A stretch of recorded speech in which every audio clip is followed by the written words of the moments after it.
Es muy fácil ser humilde cuando uno permanece en la presencia de un Dios santo.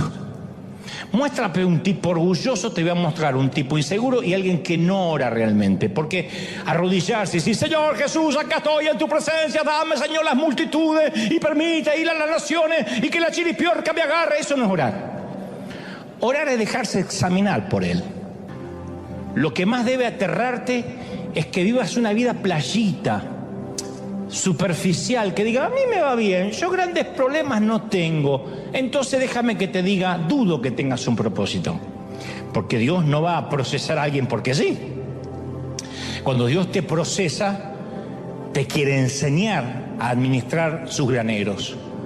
Cuando pasas tiempos de escasez, Dios te observa si te sigues alegrando. Si la alegría del hogar no se va, porque resulta que la alegría y la felicidad estaban reguladas por tu presupuesto. Cuando haces que tus hijos estén felices y agradecidos por el poco pan que hay, entonces Dios te observa que has sido fiel por lo poco y dice, este puede administrar graneros. Este está capacitado para una red repleta de peces. Pero Dios te observa. Observa la fidelidad.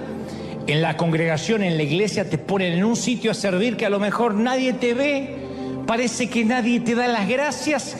Dios observa tu actitud, literalmente se cumples, eres fiel en lo poco, te pones sobre mucho. Pero nunca he visto a nadie que no pueda obedecer, que no pueda servir en lo poco, que se tome un elevador y de la noche a la mañana de repente esté sobre mucho. No va a pasar. No va a pasar, es matemático, es de manual, está escrito. Yo a veces pienso cómo algunas personas salen de algunos ministerios, de algunas iglesias, de algunas compañías, y como salen, yo sé cómo les va a ir. ¿Por qué? Porque lo viví. Y lo peor que me pasaría a mí como papá espiritual es ver que sufran lo mismo que yo sufrí. ¿Quién quiere que sus hijos pasen la misma pobreza que el padre? ¿Quién? Un padre desalmado. Y lo peor que me puede pasar es ver a gente con espíritu de mosquito.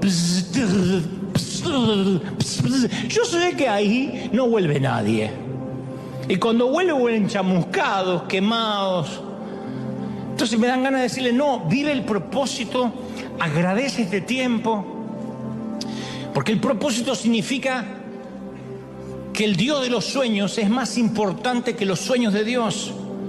Entonces Dios nos lleva a veces por un embudo, ¿cómo decirlo?, por un valle, para que nos encontremos con Él. Y a partir de que uno tiene relación con Dios, uno es más fácil para luchar con el orgullo, no se te vuelan los pájaros por nada, mantienes la humildad, la sencillez. Yo puedo hacer bromas de mi orgullo, de mis torpezas, porque sé que cada día, aunque me cuesta horrores, estoy creciendo un poquito más conforme a la estatura de la plenitud de Cristo. Me falta, hasta que Cristo venga o hasta que me toque bajar al sepulcro, seguiré creciendo, porque Dios todavía tiene propósito para mi vida. ¿Crees que tienes propósito para Dios? ¿De verdad lo crees? ¿Quién cree que tiene propósito para Dios? ¿Quién cree? ¿De verdad crees que tienes propósito? ¿De verdad lo crees?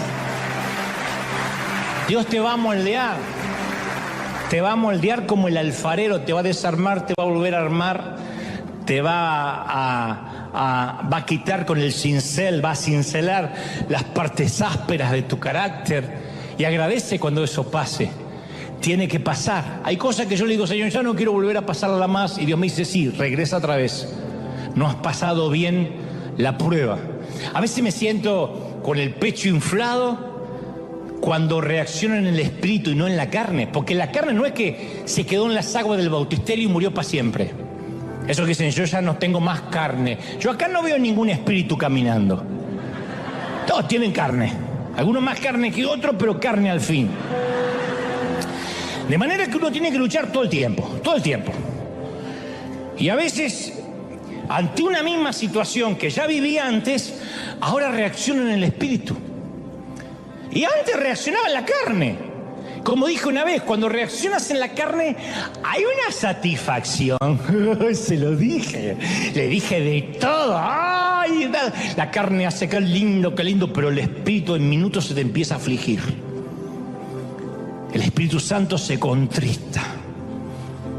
Porque te escuchas lo que dijiste y no lo puedes creer. Es que me sacó de las casillas, es que sacó lo peor de mí, mi peor versión. Pero el diablo celebra y el Espíritu se contrista. Porque no tenías que reaccionar así. Porque no tenías que responder así. Porque el poder no puede estar sobre el otro. ¿Qué importa que el otro te insulte? Si reaccionas, eso es lo que hay en tu vida. Entonces tu corazón es una cloaca que cuando alguien la aprieta sale todo lo peor y lo más feo. Y yo he pasado por esas etapas donde reaccioné mal. Hasta el día de hoy daría lo que sea por volver el tiempo atrás y callarme la boca. Pero después me vuelve a pasar la misma situación porque Dios dice, esta es una materia que tienes que rendir, si no, no puedes conducir un camión de 18 ruedas. Y entonces ahora tengo ganas otra vez de que la carne se satisfaga y respondo en el Espíritu, con autoridad, con sentido común, pero no dejo que la carne tome lugar. ¿Y sabés lo que pasa? La carne se frustra. Ay, me siento un estúpido, tenía que haberle dicho. ¿Por qué no le dije? Pero el Espíritu Santo se vivifica y dice, bien hecho, siervo fiel, estás pasando el proceso. Entonces yo he llegado a comprender que los sueños de Dios son mejores que cualquier sueño que nosotros podamos soñar para nosotros mismos. El destino que Dios tiene para nosotros es mucho más grande que cualquier cosa que imaginamos para nosotros. Yo imaginaba que lo más lindo que me podía pasar era ser cantante. Nunca me hubiese soñado que Dios me iba a prestar oídos de millones de gentes para yo transmitir su mensaje. Dios tenía hoy no cambiaría por nada del mundo lo que Él me ha dado por lo que yo quería hacer. Por eso es vital que uno se dé cuenta a tiempo que heredar una túnica de colores no significa que estamos listos, porque la estupidez también se viste de trajes caros. José, estoy hablando del José bíblico, se vistió de Prada. Su padre le regala un traje de diseño. Algunos ya conocen la historia. Que le regale a un hijo un traje de diseño quería decir que era el escogido, el hijo consentido, el hijo de la vejez. José nunca tuvo que preguntarse si su papá lo amaba, porque José era el hijo del cual su padre presumía. José, me imagino que podía quedarse acostado hasta tarde, jugar más tiempo, trabajar menos, salirse con la suya. Jacob, su padre, transpiraba favoritismo para con José. Y José recibió un traje de marca, dice la palabra, que le dio una túnica de colores. Los hermanos se vestían, iban los martes arroz al descuento de jubilado, lo que podían encontrar. Porque uno no puede vestir a 12 muchachos en pleno crecimiento con un salario de nómada sin salirse del presupuesto. Pero si se trataba de José, Jacob se gastaba un dineral. Papá, quiero Prada, le compró Prada. En esos días la vestimenta era una expresión del estatus. Y José tiene un traje que lo hace especial y cree también que es un llamado, que es un hombre especial. Pero todavía no sabe José que a un llamado no lo determina la ropa, el favoritismo, el favor, la gracia, sino el carácter. Porque uno se emociona a veces fácil con los regalos de Dios y no tiene idea la fortaleza que se necesita para llevar a cabo ese regalo de Dios, para mantenerlo, sostenerlo. Sin el carácter de Dios no se llega lejos. Sin el carácter de Dios no podemos sostener ni disfrutar la bendición. Por eso hay gente que no puede prosperar financieramente, que Dios, lamento si hay alguien que se sienta correspondido, pero que Dios el resto de la vida lo va a tener con lo justo, porque su carácter no está capacitado ni moldeado para administrar una fortuna o más dinero. Hay gente que apenas tiene más dinero, ya está, desaparece de la iglesia, cambian sus prioridades. Y Dios sabe eso. Entonces sabe que no tiene el carácter para sostener una bendición.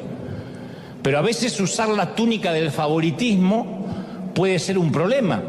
Cuando nos sentimos el niño consentido, vamos a necesitar que a veces la vida, que Dios nos dé un par de buenos golpes para entender que no toda la vida podemos andar luciendo un vestido de colores. Estoy hablando en términos metafóricos, por supuesto, desde luego, ¿no?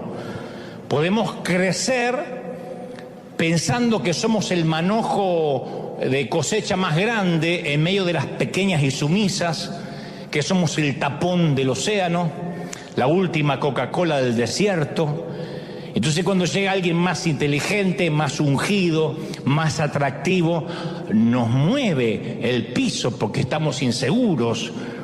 A veces queremos ser los únicos que se visten en Prada o de Prada. Y debajo de ese traje de diseño, a veces escondemos el temor de perder nuestra posición favorable, porque José no solo vistió una túnica, sino que también tuvo grandes sueños acerca de su destino.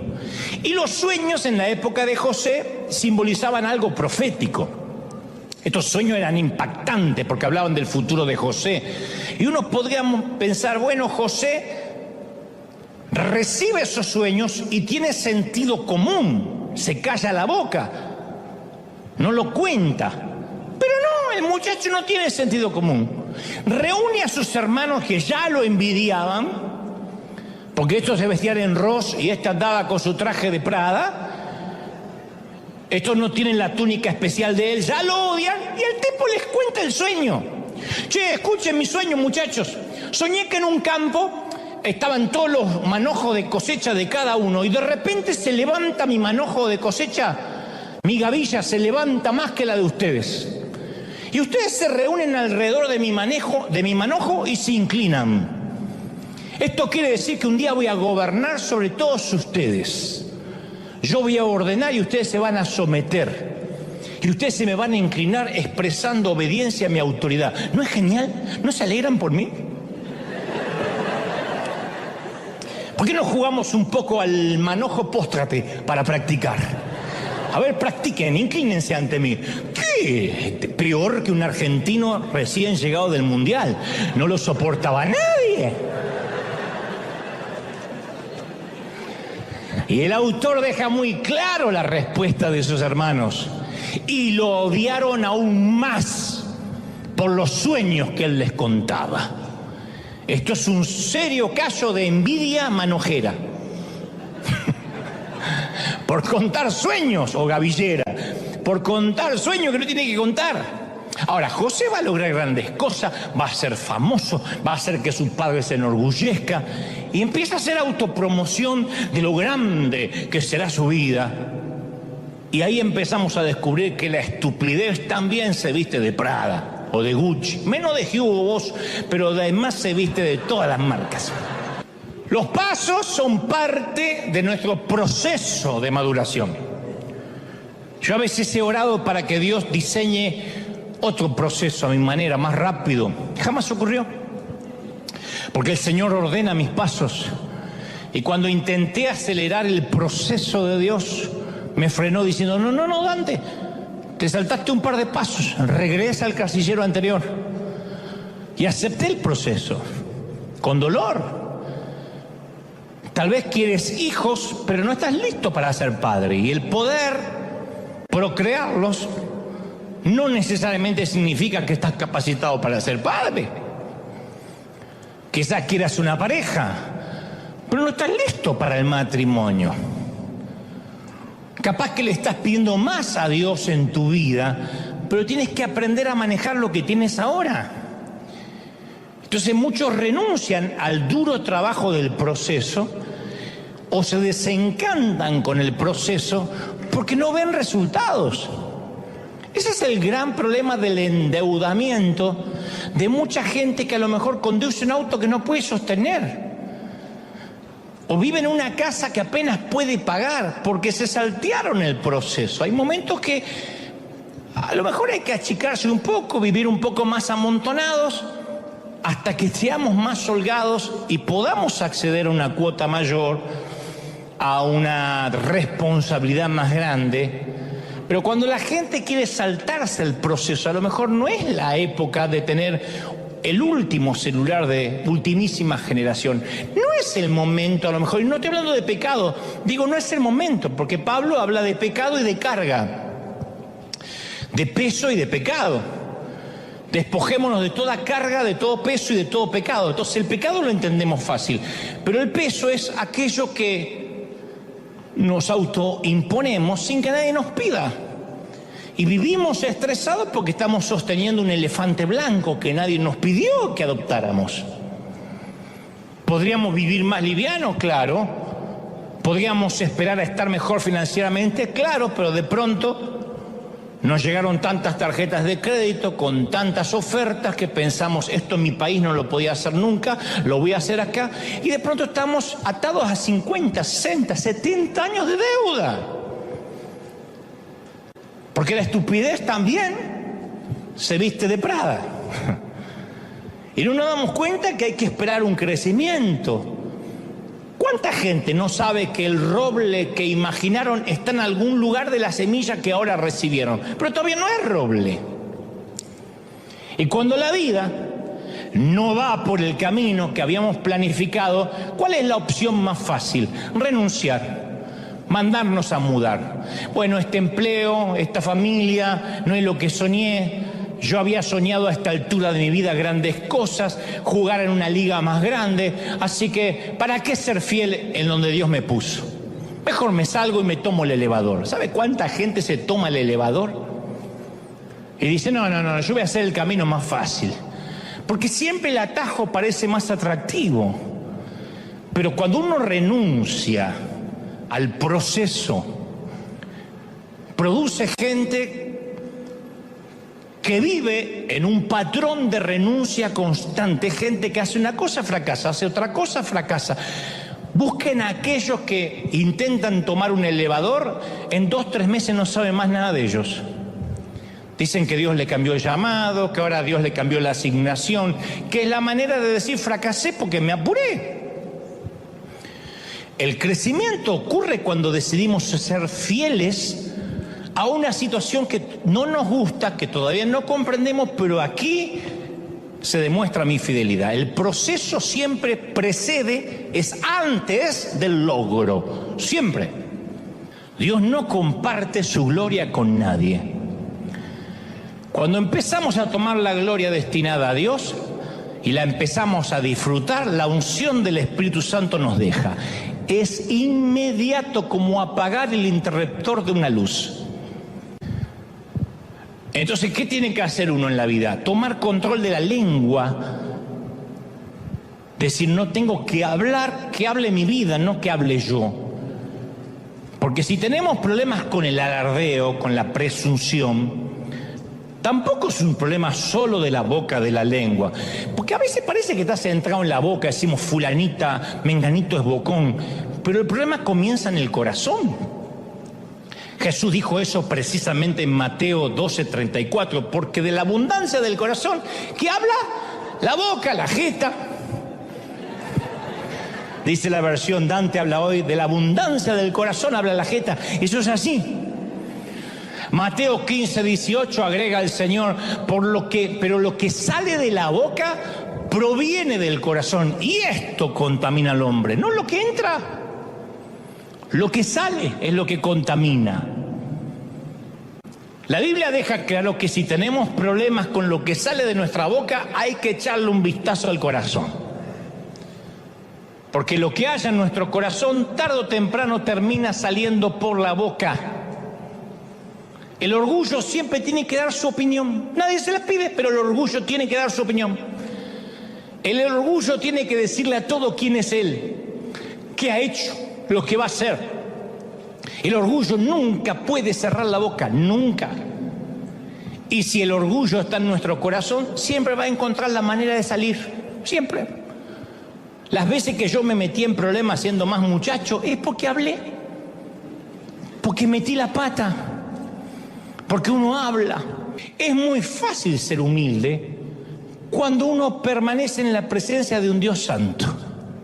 Muéstrame un tipo orgulloso, te voy a mostrar un tipo inseguro y alguien que no ora realmente. Porque arrodillarse y decir, Señor Jesús, acá estoy en tu presencia, dame, Señor, las multitudes y permite ir a las naciones y que la chiripiorca me agarre, eso no es orar. Orar es dejarse examinar por Él. Lo demás es ir a plantearle sueños al genio de la lámpara. Si uno entra al lugar de oración, es muy difícil, si se deja examinar, salir de esa reunión sintiendo orgullo. Mi manera para vencer el orgullo de ese muchacho que te hablé, a este hombre que creo que hoy soy, no es que ahora soy más santo, es que aprendí a estar más tiempo con Dios. Moisés quería hablar cara a cara con Dios, pero no estaba buscando cumplir su sueño. Él buscaba una relación con Dios, amaba ver su rostro. Moisés comprendió que era más importante el rostro de Dios que el sueño de Dios para su vida. Ya tenía un sueño Moisés. Era el liberador de Egipto. Sin embargo decía, muéstrame tu rostro. Por eso, si uno no está seguro de su llamado, yo te animo a que busques no el sueño, sino al dador del sueño. Que digas, yo quiero encontrarme con Dios. Cuando uno realmente tiene un encuentro con Dios, se le acaban las boberías, se le acaban las tonterías, porque no me mencionan, porque no me dijeron, pero que yo no figuré, pero debieron haberme dado las gracias al menos, no noté que me aplaudieron. Todo eso desaparece cuando uno está allí chiquitito ante la presencia de Dios. Dios nunca va a hacer algo que vaya contra el sentido común, que nos haga transitar por los rieles de la estupidez. Eso no es fe. Eso no es creerle a Dios y bajarse de la barca. Eso en ocasiones es simplemente no reconocer que a lo mejor este hombre quería dejar la fábrica y no quería trabajar más. A lo mejor quería amanecer todos los lunes a las 11 de la mañana sin que nadie lo molestara. Pero es más lindo, más glamoroso decir, Dios me está pidiendo que deje de trabajar. Ah, sí. Eso es como que Dios te pida, mata a tu suegra. Dios no lo va a pedir, aunque tengas muchas ganas. Y esa es una de las causas que los psicólogos llaman el fenómeno del impostor. Que después tratar de vivir una vida tratando de cubrir la baja estima, la inseguridad. En el caso de este muchacho, no quería hacer algo diferente a lo que ya venía haciendo. Él quería su foto en primera plana. A ese síndrome se le llama querer ser cabeza de ratón en lugar de cola de león. Hay gente que prefiere ser el jugador número 10, tener en la camiseta el número 10 en el Deportivo Barrial, antes que estar en el banco de suplente del Paris Saint-Germain.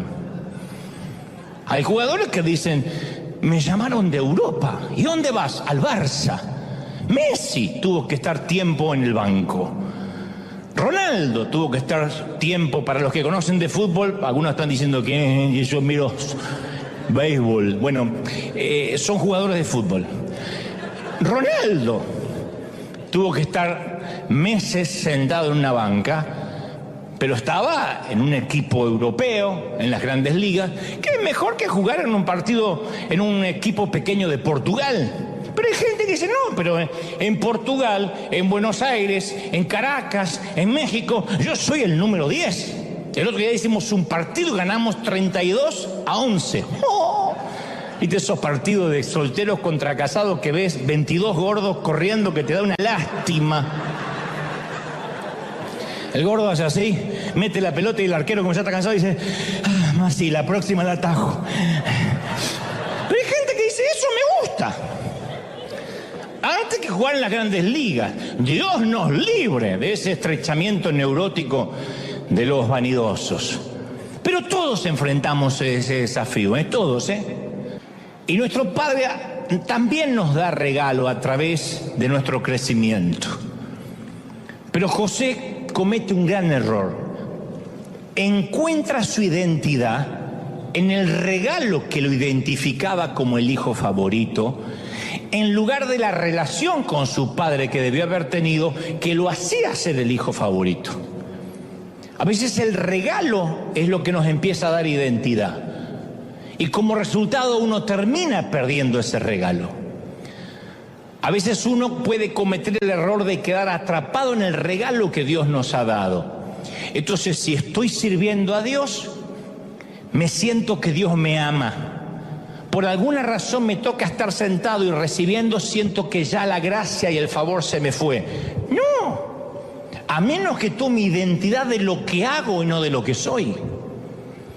Es espantoso ver gente que a veces se va de una congregación a otra porque allá le van a dar un puesto o le van a dar algo para hacer. Y yo no digo que esté mal el deseo de servir, lo que digo es que cuando la motivación es tomar identidad de lo que hago, en lugar de la relación con mi Padre, entonces voy a terminar perdiendo el regalo. Porque uno puede asignarse identidad en el ministerio, en el servicio, en lugar de asignarse la identidad en el Dios al que decimos servir. ¿Me siguen, sí o no? Me miran con la carita así medio extraña, yo no sé si me están siguiendo. Cuando uno toma identidad de lo que hace, corre el riesgo de perder el regalo. Entonces quiero aclarar algo importante. El padre le dio el regalo a José, no fue su padre el que se lo quitó. José perdió su túnica por sus propias acciones. Él la perdió porque estaba orgulloso de lo que representaba. Cuando Dios nos da regalos, Él nunca nos lo quita. La Biblia dice que irrevocables son los llamados de Dios. Irrevocable es el llamado y el don de Dios. Dios no te quita el don, lo cual no significa que vas a ser salvo, pero no te quita el don. Yo conocí una profeta que se fue de la iglesia y se hizo bruja. Y el mismo don que tenía para profetizar ahora era bruja. Pero eso no significa que tenga a Cristo en su corazón.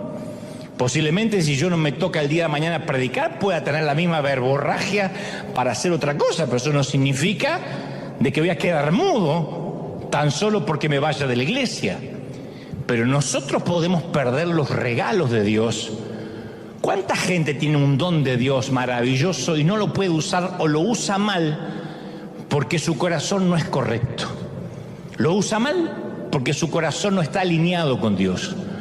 José, cuando recibe la túnica de colores de su padre, tenía 17 años, pero era soberbio, ufano, petulante, dicen algunos historiadores, lo cual no estoy de acuerdo, que era casi un argentino.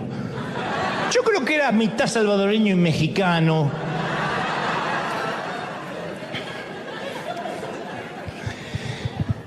La Biblia dice que, ¿cómo sé esto? Porque la Biblia dice que José apacentaba el rebaño con sus hermanos y traía un mal reporte de los hermanos. Yo no digo que los hermanos necesariamente eran unas carmelitas descalzas, por ahí eran malos tipos. Pero esto de que él traía un reporte malo de sus hermanos revela que José pensó de sí mismo como alguien calificado para hacer este tipo de juicio acerca del resto. Cada vez que uno hace un juicio del comportamiento de los demás, eso revela una actitud orgullosa de nuestra parte. Dios dice, tienes que cambiar. Sí, pero aquel, fíjate, está peor que yo.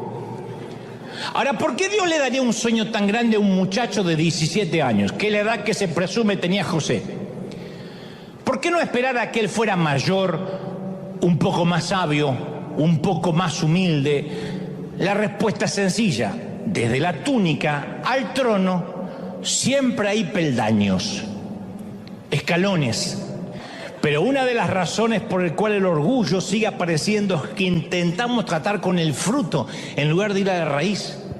Entonces, cuando uno ve el orgullo en su vida, trata de sacar las tijeras de podar y decirme, tengo que cuidar un poco con lo que digo. Pero si uno no trata con la raíz del orgullo, va a continuar apareciendo y va a retrasar nuestro destino. ¿Cuál es la raíz del orgullo? Se llama inseguridad. La inseguridad es la raíz del orgullo. Si conoces a una persona orgullosa, conoces a una persona extremadamente insegura, que trata de enmascarar su inseguridad con grandes palabras pomposas, que en realidad es inseguridad. Siempre es inseguridad. No es solo esto freudiano, es bíblico. El que te dice Dios me va a usar de una forma explosiva, estoy tan ungido que me autoimpongo las manos y me caigo solo, es porque es inseguro. Está tan ungido que nadie le puede orar. Se ora solo y le agarra la tembladera. ¡Oh! Detrás de un orgulloso siempre hay un niño asustado. Siempre. Porque el orgullo es lo que la gente ve. Lo que sale por las bocas, lo que no vemos es la inseguridad en nuestros corazones. La inseguridad es la causa del problema. Por eso nunca vamos a poder tratar con el orgullo a menos que tratemos con nuestra inseguridad. Porque nuestra propia inseguridad es el combustible que pone a andar el comportamiento petulante. La inseguridad nos hace sentir que tenemos que hacerle saber a todos quiénes somos, lo que hemos logrado. Pero hay un defecto en esa lógica. Porque nuestros logros no es lo que nos hace valiosos. Nuestros sueños no nos definen. Nuestra identidad es que somos hijos del Rey, de Reyes. Eso es quienes somos. Eso somos. ¿Sí o no? Ahí uno cimenta la identidad. Y cuando lo estamos cimentados en la identidad de Cristo, ya el orgullo no tiene poder. No sé si notaste que el presidente, por ejemplo, de los Estados Unidos, no tiene que decirle a la gente que él es el presidente en ningún discurso. Puedes imaginarte al presidente entrando al salón diciendo: oigan, yo soy el presidente, el comandante en jefe en las Fuerzas Armadas, el líder del mundo libre. Él sabe que él es el presidente. No necesita decírselo a nadie. Jesús tampoco tuvo que decirle a nadie quién era él. Porque sabía exactamente quién era, por eso podía lavar pies. Decía: yo sé de dónde vengo y sé a dónde voy. Cuando Satanás tentó a Jesús, lo primero que intentó es crear inseguridad acerca de su identidad, si eres el Hijo de Dios. Y trata de tentar a Jesús para que demostrara algo. Y Jesús dijo, pudo haber dicho: sí, ¿cómo no? No te lo voy a permitir, yo soy el Hijo de Dios. Dame un minuto, te hago un par de milagritos y vas a ver quién soy. En lugar de esto, Jesús dio un hermoso ejemplo de seguridad. Él se aferró a las palabras de su Padre, dijo: escrito está. Y todo lo que Dios espera hoy de nosotros es que nos apoyemos en Él, que nos apoyemos en esa verdad.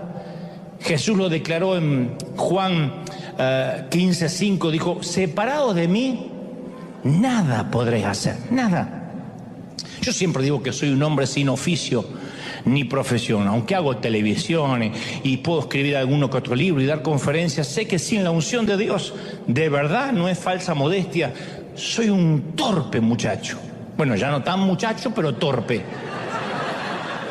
Me sigo viendo joven todavía. Pero yo encontré un método muy fácil para mantener frescas estas verdades de la identidad de Dios: pasar tiempo con Dios. Parece algo infantil, pasar tiempo con Dios. Un conocido mío, cuyo padre es un reconocido ministro, decidió que tenía que tomar la posta de la sucesión ministerial, que tenía que ocupar los zapatos del padre, que tenía que ser el nuevo pastor porque su papá ya estaba anciano. Nadie lo presionó. Dudo que Dios lo haya llamado, pero como su padre le dejó el legado, le abrió las puertas que a otro le hubiese negado, no lo acuso de nepotismo. Digo que se le hizo más fácil que a otro. Él tomó eso como una confirmación de su llamado. Pasó más de una década tratando de ocupar el lugar de su padre, pero amargado porque se dio cuenta tarde de que heredar el apellido no significa heredar necesariamente el llamado. Si tu padre es arquitecto, no tienes que seguir la arquitectura necesariamente. Si tu padre es pastor, no significa que los hijos son pastores necesariamente y que nunca van a trabajar de otra cosa. Es fácil decir: mis hijos ocupan el púlpito porque me vieron de pequeño. Sí, pero a lo mejor no tienen llamado. El hijo quiere ser cualquier otra cosa. Se me viene a la mente una mujer muy insegura que cree que si tiene éxito como cantante y como profeta, va a tener la atención y el cariño de la gente. Y se aferra a ese sueño, aunque hay una evidencia abrumadora que no nació para cantar. Es como la novia de Shrek, canta y explotan los pájaros. No.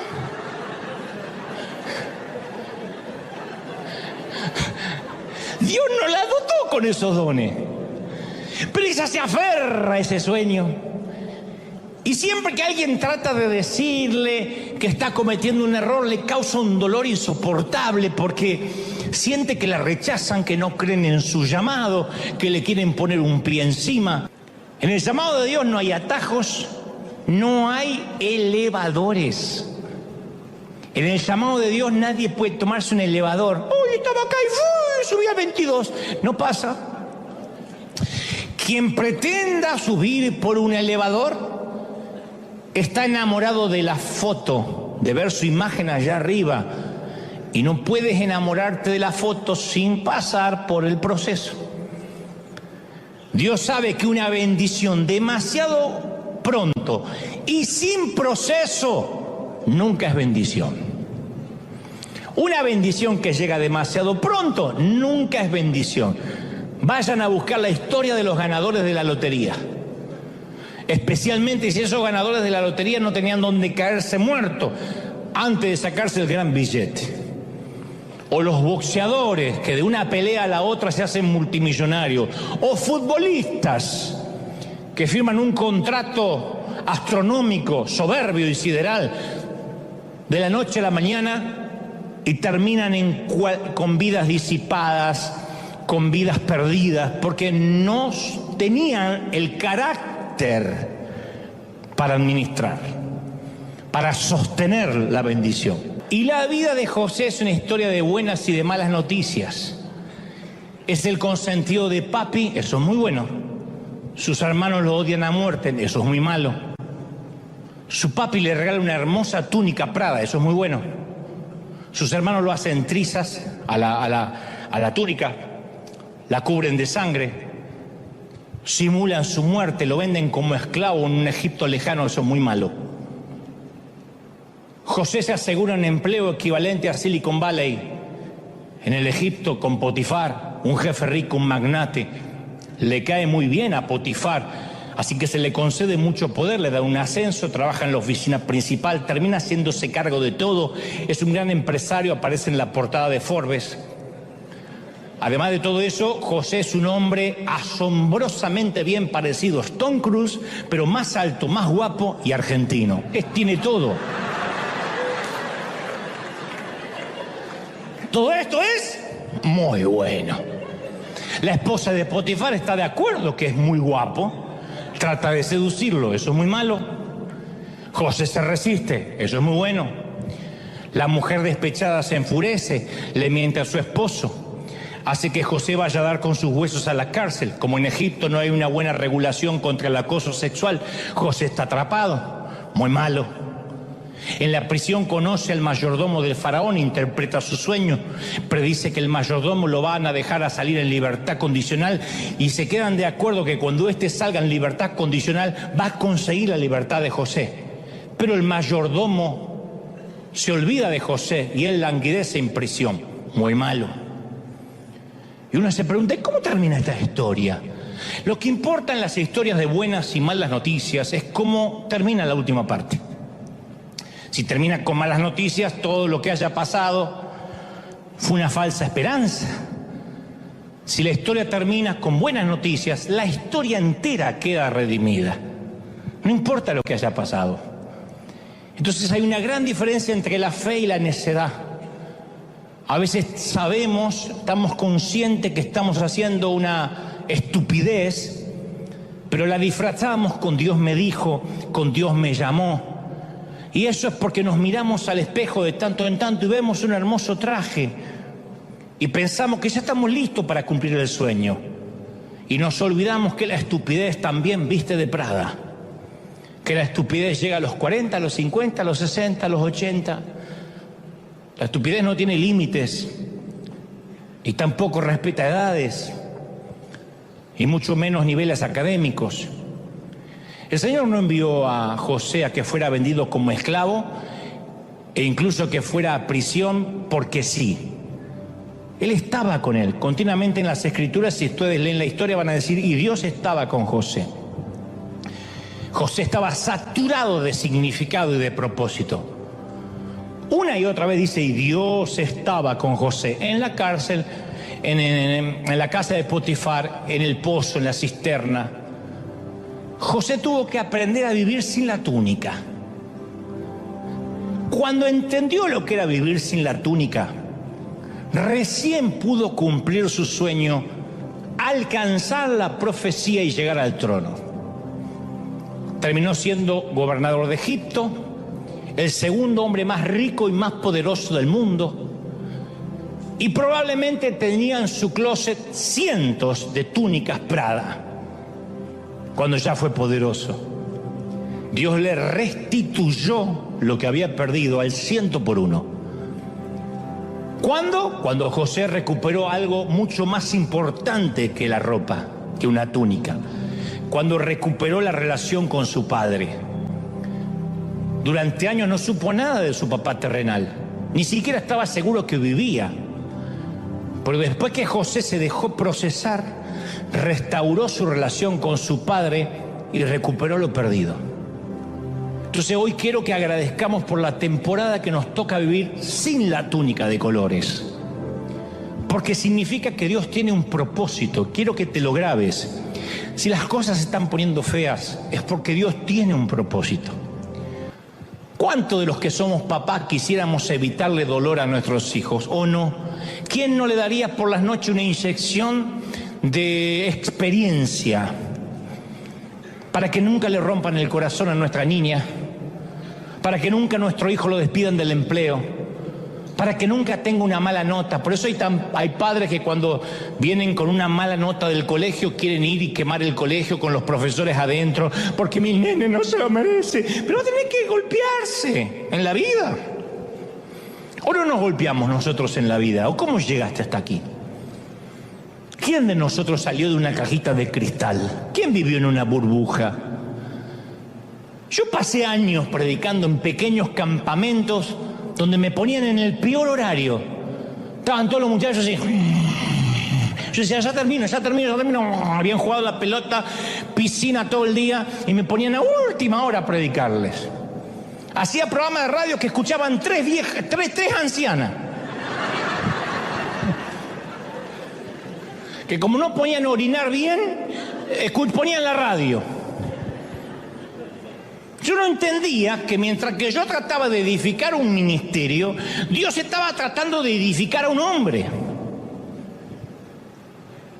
Hoy, años después, por ejemplo, en River tenemos un orden, una excelencia, todo está cuidado, el servicio es detallado, minuto a minuto. Y hace poco un colega me dijo, nuestros servicios son más espontáneos. Mis mensajes, dice, son hasta espontáneos. Yo prefiero fluir en el espíritu. Dice, yo sé cuándo comienzan los servicios, pero nunca sabemos cuándo acaban. Pensé que yo iba a decir, mirá qué ungido. Y yo le dije, yo te felicito, pero una nave como River necesita un alto nivel de organización, de logística. Ya no podemos darnos el lujo de ser una iglesia de barrio a merced de las hormonas de su pastor. Pues yo soy muy delicado para decir las cosas. Y yo no, la iglesia no puede ser según mis hormonas. Hoy tengo ganas que ¿cuántos creen de que hoy nos vamos a las 3 de la tarde? ¿Amén? Y no hay segundo servicio y ustedes lo que planificaron no sirve. Parece muy espiritual, pero yo digo siempre, cuando más manejamos, más nos debemos preparar. Cuando más deseemos, más necesitamos del proceso. Entonces, si yo conduzco un auto compacto, puedo hacer una maniobra rápido de último momento, pero si quiero conducir un camión de 18 ruedas, yo tengo que prepararme para el giro. Entonces, Dios no va a darnos cosas grandes hasta que no aprendamos a manejar las cosas pequeñas. Y este colega mío, mientras que siga teniendo servicios hormonales, dudo que alguna vez tenga una mega iglesia. Porque Dios no le va a decir, bueno, pero cuando tengas miles seguramente vas a respetar los horarios. Ahora eres un despadroso, pero cuando tengas miles, seguramente el servicio va a terminar a una hora prudente y te vas a preparar en lugar, no sé por qué estoy diciendo esto. Pero volvamos a nuestro José, dejemos a mi amigo en paz.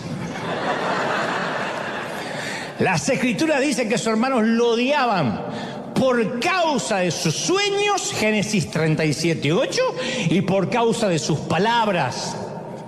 O sea, no eran los sueños de José lo que ofendía a sus hermanos, por si alguien está pensando, ¿y qué culpa tengo de que Dios me dé una visión?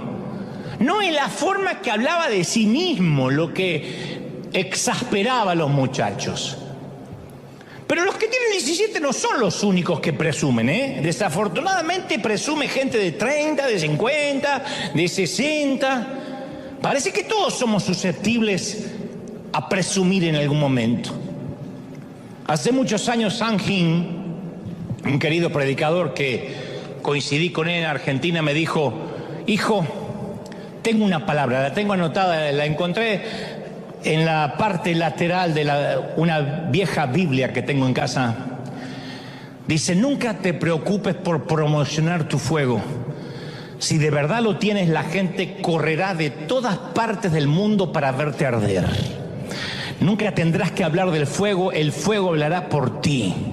Y eso para todos los órdenes de la vida. El mundo vendrá a verte arder.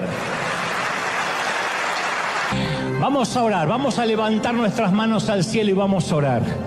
Vamos a orar por los que están recibiendo al Señor por primera vez.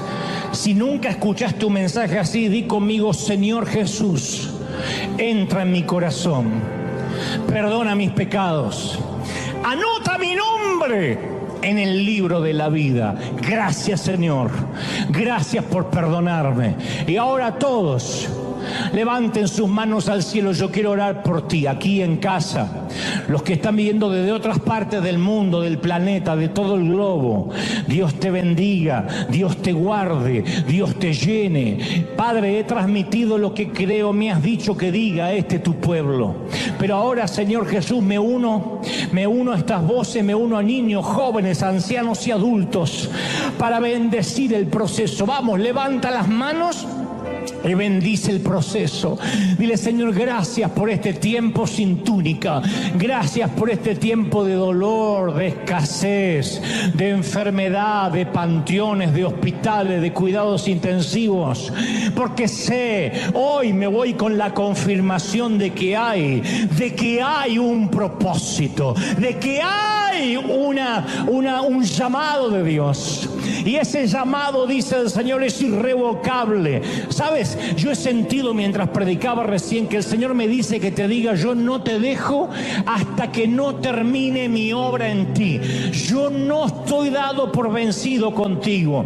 Y lo digo porque yo siento que hay gente que ha dicho, Dios se cansó de mí, lo harté, crucé todas las líneas de misericordia. Pero el Señor me dice, yo no me doy por vencido contigo. Yo sigo procesándote porque te he puesto con propósito. Y como a José, yo te voy a poner en sitios donde yo he soñado para ti, donde he determinado que te llevaré, donde mi gloria abrirá caminos, donde los cielos se abrirán delante tuyo, donde toques, pises, camines. Ahí estará mi bendición. Pero he aquí viene el tiempo del proceso, y el proceso está en ti, porque yo trabajo con tu carácter, trabajo con tu temperamento, dice el Espíritu. Padre, gracias por esta tarde, por esta mañana, tarde o noche, en cualquier parte del mundo. Levantamos las manos al cielo y adoramos. Adora conmigo, iglesia amada. Dios ha hablado hoy con su pueblo.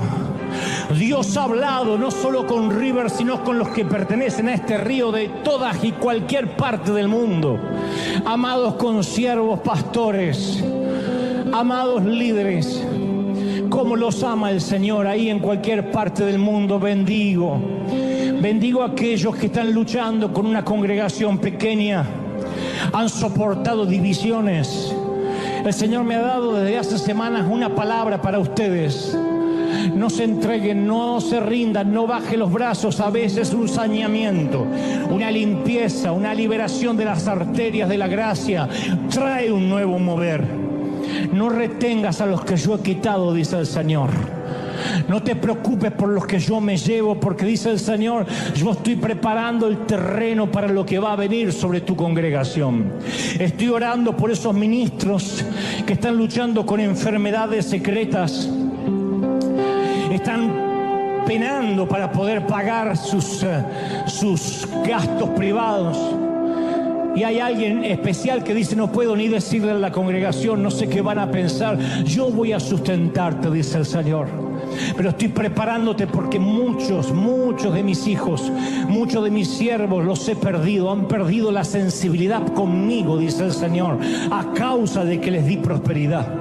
A causa de que sus cuentas bancarias se llenaron. Perdieron la sensibilidad, perdieron la dirección, dejaron de buscarme. Pero yo estoy contigo, empeñado en darte propósito, y tendrás lo que tendrás para administrar, porque yo no te dejo, dice el Señor, y te quiero en mi presencia todos los días. Vamos, levanta las manos, adora, adora, adora. Padre, he hablado lo que me has dicho a este tu pueblo, a este tu ejército, a estos obreros de primera línea. Gracias, gracias por esta mañana.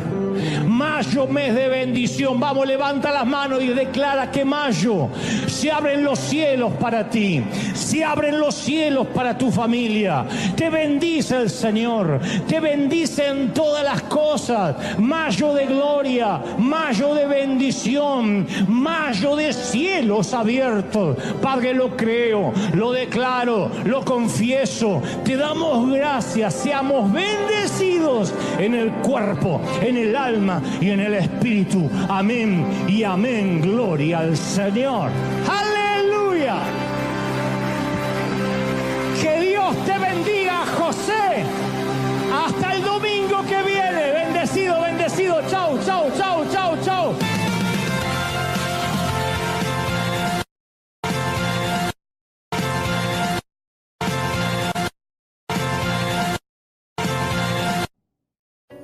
La fe no nace en la mesa de negociaciones donde canjeamos nuestros dones por un milagro de Dios. Por favor.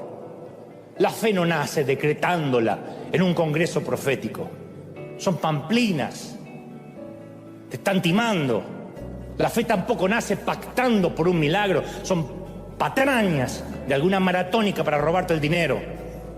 La fe no es un premio que se otorga porque confesaste la fe. No es un título legado de los que se autodenominan apóstoles.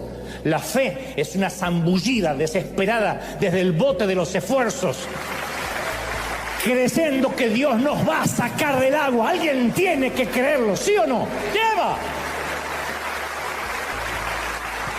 Y en la carta a los Efesios, Pablo escribe sobre esta clase de fe. Porque por gracia sois salvos mediante la fe. Y no es por ustedes, es don de Dios. No es por obras para que nadie pueda jactarse. Así que esto se trata de oír la voz y dar el paso. Como Pedro estamos conscientes de dos hechos: que nosotros nos hundimos y él se mantiene a flote. Es lo único que vamos a saber, es la única información que necesitas. Tú dices, pero el cáncer sigue, pero el Señor se mantiene a flote. Pero mi tormenta económica cada vez es peor, pero Dios está a flote. Tu problema sería que dijeras, di a Dios y también se estaba hundiendo, pobrecito. Pero mientras que Él esté a flote, hay que tratar de sobrevivir, mantenernos mirándolo. Abandonar el Titanic de nuestro fariseísmo y nos paramos firmes en el sendero sólido de la gracia de Dios. Y sorprendentemente vamos a caminar sobre el agua. Y cuando la gente nos pregunte cómo podemos mantenernos firmes en tiempos de enfermedad y de crisis y en tiempos de problemas familiares, no nos jactemos, no fanfarroñemos. Hay que señalar sin vacilación a aquel que lo ha hecho posible. Hay que decir, es que yo fijé los ojos en Él. Cantar, fija tus ojos en Cristo, tan lleno de gracia y amor, y lo terrenal sin valor será a la luz del glorioso Señor. Fija los ojos en Él todo el tiempo. Algunos, a diferencia de Pedro, nunca miran atrás y lo celebro. Otros hemos sido como Pedro, uno siente el viento y nos llenamos de miedo otra vez. Quizá enfrentamos el miedo del orgullo. Bueno, tan malo no puedo ser porque fíjate, estoy caminando sobre el agua. Fíjate lo que puedo hacer. Quizá enfrentamos el viento del legalismo. Bueno, sé que Jesús está haciendo parte de esto, pero yo hago el resto, yo cuido mi propia santidad. Sin embargo, la mayoría de nosotros enfrentamos todos el viento de la duda. Soy demasiado pecador para que Él me rescate. No merezco que me salve la vida. Y nos hundimos más profundo en culpa. Algunos abrimos los ojos y lo único que vemos es oscuridad. Tratamos de respirar y no hay oxígeno. Y tratamos desesperadamente de volver a la superficie. Y con nuestras cabezas apenas fuera del agua, tenemos que tomar una decisión. El arrogante se pregunta, voy a salvar las apariencias. Así que prefiero quizá ahogarme en el orgullo. Sí, es una posibilidad. O clamo pidiendo por ayuda y me tomo de la mano de Dios y me meto el orgullo en el bolsillo. El legalista se pregunta, ¿voy a hundirme bajo el peso de la ley? ¿O abandono la doctrina y por una vez camino por gracia? Bueno, conocemos la decisión de Pedro. Dice que cuando él empezó a hundirse, clamó, ¡Señor, sálvame! Inmediatamente Jesús lo levantó. Cuando Dios no aparece de la manera que pensábamos, sentimos que entonces esto no es de Dios. Y cuando se tarda más de lo que calculamos o especulamos o decretamos o confesamos o creímos que iba a tardar, pensamos que tampoco es Dios. Señor, yo sé que esto no pasa del día viernes, y cuando pasa del viernes y pasa del mes y pasa del año, decimos entonces Dios no es. Porque estamos tan cansados y tan exhaustos que lo único que vemos a veces es un fantasma en la oscuridad, fantasmas en la oscuridad. Y es Dios, pero para nosotros son nuevos fantasmas en la oscuridad. Porque los discípulos pensaban, a ver, cuando Jesús llegue, el mar se va a tranquilizar como la otra vez, el viento se va a aquietar como la otra vez, ¿o no? ¿Te acuerdas cuando lo despertamos? Dijo, viento, aquíétate, y el viento se calmó. ¿Por qué no lo va a calmar ahora? Si es Jesús, Él tiene que hacer todo lo mismo. Es como esos predicadores que dicen, si tú confiesas y lo declaras, vas a ser sano. ¿Por qué? Porque ya lo hizo muchas veces. Nadie tiene la receta de cómo Dios lo va a hacer. Ni los padres criamos distintos hijos iguales. ¿Por qué? ¿Qué sé yo? Porque cada uno entiende, comprende de maneras diferentes. Y porque uno no tiene la misma edad que cuando fue padre por primera vez, que cuando fue padre por cuarta, quinta o la vez 18. Mis hermanos siempre le decían a mi papá, Dante hace de todo con ustedes les aguantan cosas que a nosotros ni nos soportaban. Mi papá decía, pero cuando te tuve a vos, Sergio, yo tenía 20 años, ahora tengo 50, ni me acuerdo que tengo hijo.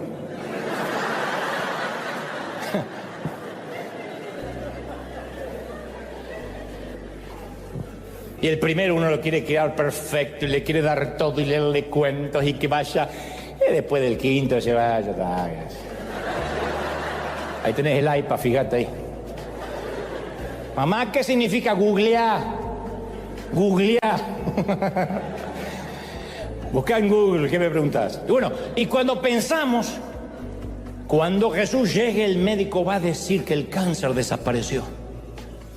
Yo confieso que el próximo análisis el médico va a decir, estoy sorprendido, no hay nada. Y el médico viene y dice, no, sigue creciendo, hay metástasis. Y ahí vemos fantasmas, no vemos a Dios. Porque si Dios fuera allá, ¿por qué no puede sacar el cáncer de golpe? ¿Por qué necesita sacarlo de a poquito o que yo sufra? Si esto es de Dios, el banco me va a llamar y va a decir, Señor, perdona su deuda. No sé quién apretó un botón de LED y justo su deuda.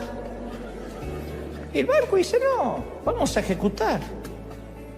Y uno dice, no, eso es un fantasma, este no es Dios.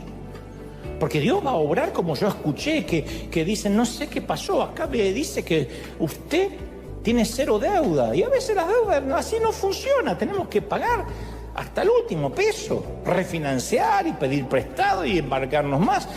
Yo he tenido desde milagros a que la deuda fue pagada por alguien de golpe y he tenido que pasar años pagando una deuda. El problema es que cuando por buscar la fogata, el fuego, nos perdemos la vela, cuando por querer oír el estruendo pasamos por alto el susurro y creemos que ese no es Dios. En el mar de Galilea nada había cambiado, todavía rugía la tormenta, el viento seguía chillando, el bote se tambaleaba y en el medio del tumulto oyen la voz, dice, que a la 4ª vigilia de la noche, esto es entre las 3 y las 6 de la mañana, no sabemos cuándo fue, pongámosle 4 de la madrugada, cuando más oscura está la noche, Jesús vino a ellos andando sobre el mar, andando sobre la tormenta no se calmó.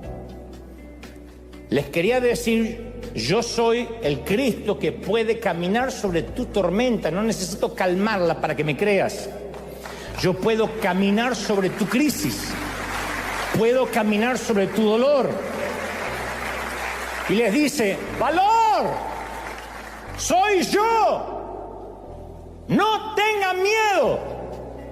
Y ellos viendo a Jesús, o sea, no es que ya pensaron que era un fantasma, viendo a Jesús, dice las Escrituras, que andaba sobre el mar, tuvieron pánico, miedo. Entonces, ¿por qué no viene Jesús? Si no es un juego, si esto es serio, ¿por qué no aparece? Preguntas, insisto, que todos nos hemos hecho en algún momento. ¿Y por qué? En el hospital, tratando de ver una luz de esperanza en la costa. ¿Quién no estuvo en el hospital? Y a veces se sufre más en la sala de espera que estando dentro, en la sala de cuidados intensivos, donde uno está medio drogado y no sabe ni a dónde está. Pero los que esperan afuera, los que esperamos afuera, ¿cuántas veces hemos visto o hemos tenido la esperanza de ver una luz en la costa, hemos reprendido y decretado y oramos todo lo que se nos ocurre, leímos la Biblia y confesamos en fe? Porque aparte uno tiene esa sensación de que sabemos que Jesús sabe lo que nos está ocurriendo. No somos ateos. Decimos, yo sé que Dios sabe lo que me está pasando, que está consciente de la tormenta que me aflige. ¿Y por qué no aparece? ¿Por qué no lo vemos en ninguna parte? ¿Por qué hay que esperar tanto? ¿Por qué hay que esperar que perdamos la casa? ¿Por qué hay que esperar que nuestro hijo corra peligro? ¿Por qué hay que esperar que se disuelva la familia y él no aparece? Y ahí es cuando nuestro corazón, dije al principio, se empieza a endurecer. No lo estoy justificando, simplemente es una realidad.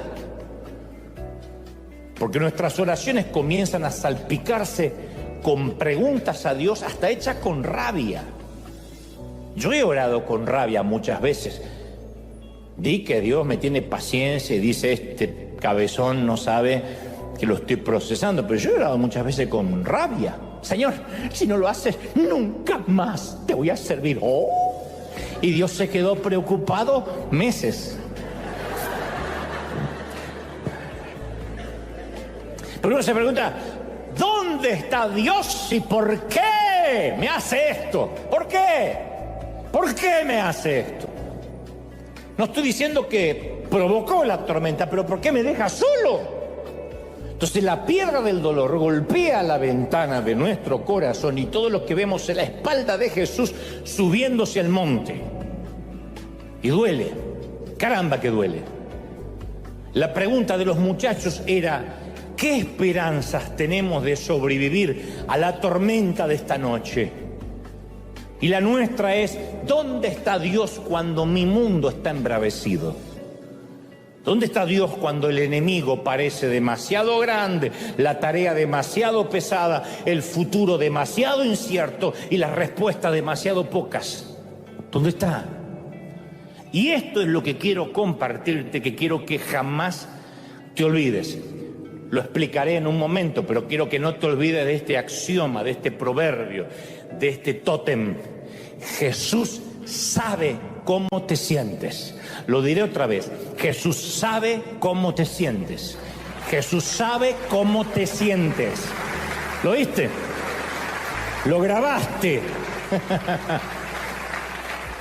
Y ahora sí, para que esta frase no sea un cliché, una frase hecha solamente, un eslogan, para que la frase tenga peso, te cuento lo que le pasó a Jesús en un solo día antes de la noche de la famosa tormenta.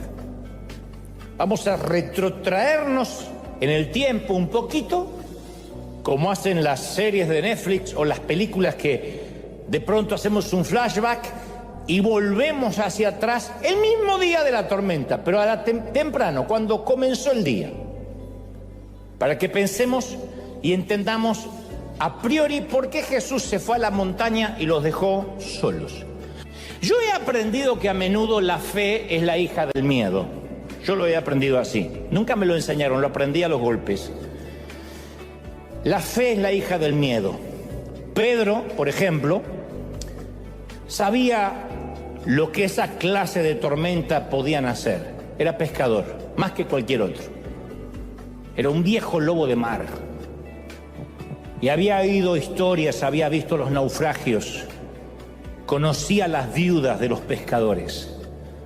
No hay una sola semana en que no había un funeral en las costas de Galilea por algún barco que se dio vuelta o naufragó. Y él sabía que la tormenta podía matar y quería escapar de ella desde las 6 de la tarde. Había querido salir desde ese bote durante toda la tarde y noche. Durante 9 horas había sujetado la vela, luchado con los remos, mirando el horizonte en busca de alguna esperanza y nada. Estaba empapado hasta el alma y cansado hasta el último hueso. ¿Estuviste ahí? Yo sí. No en el bote, pero sí empapado y cansado hasta el último hueso. Cada fuero más íntimo de mí algún día no pudo más. Cada átomo de mi ser estaba agotado. Así que si ahora vemos a Pedro en esta escena y lo vemos a los ojos, vamos a ver la cara del miedo. Pero este miedo nacería, de este miedo iba a nacer un acto de fe, que es lo que siempre pasa. Porque, insisto, la fe suele ser la hija del miedo. Lo que intento decir es que si Pedro hubiese visto a Jesús caminando sobre aguas tranquilas, en una noche serena de calma de primavera, jamás le habría pedido caminar hacia él. No. Y nosotros tampoco. Si yo hubiera nacido en una casa de padres ricos, jamás habría rentado un solo estadio por fe. Nunca habría emprendido un acto de fe, nunca.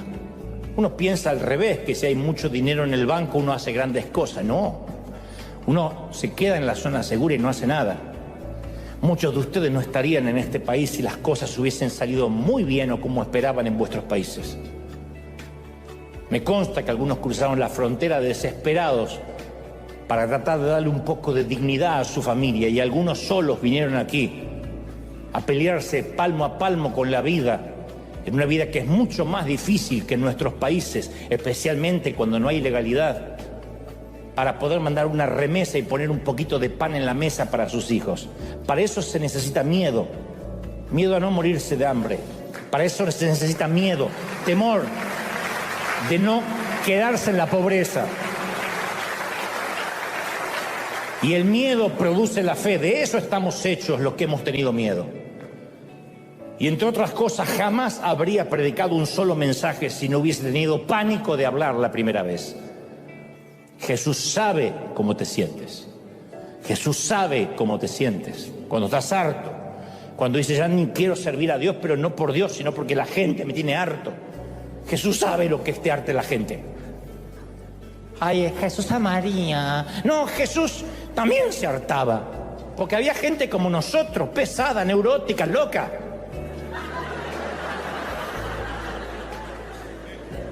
Me pasa a mí, y no soy Jesús. Ay, pastor, ate. Ay, qué argentino. Y ya me condenan. Pero por ahí tengo ganas de ir al baño. Es que yo vine de lejos, te dice así. Es que yo vengo de Texas. Y bueno, y te felicito, mija.